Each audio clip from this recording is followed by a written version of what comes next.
बिस्मिल्लाहिर्रहमानिर्रहीम। ये सामने जो दरबार नज़र आ रहा है हमारे गांव भिक्की शरीफ का एक मशहूर व मरूफ दरबार है। हज़रत बाबा जीवे शाह ये बुज़ुर्ग हैं, वली अल्लाह गुज़रे हैं। तो ये साथ इनके कब्रस्तान है। ये भी हमारे गांव भिक्की शरीफ का एक तारीख़ी कब्रस्तान है।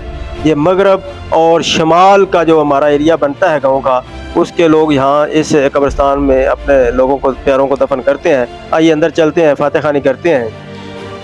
फातह खानी के करने के बाद दुआ मग़फ़िरत करने के बाद बाकायदा अंदर का जायज़ा लिया, देखा को ये कमरे के अंदर जो है कुछ चीज़ें पड़ी हुई थी दरबार के। तो यहाँ इस दरबार जीवे शाह के साथ इनके साथ ही जो है बुज़ुर्ग सैयद असल सैयदज़ादे हैं। तो इनके साथ ही रिश्तेदार हैं, वो करीबी का साथ उनके घर है। और हर साल गर्मियों में यहाँ उर्स लगाया जाता है। और उस उर्स में मकामी लोगों के अलावा आसपास के जो देहात हैं, डलोवाल, भिक्की काकोवाल, एनोवाल और इसके साथ आगे जैया हासिल वगैरह 3 के लोग यहाँ पर आते हैं, पैदल आ जाते हैं सैकड़ों पे मकामी ट्रांसपोर्ट के साथ।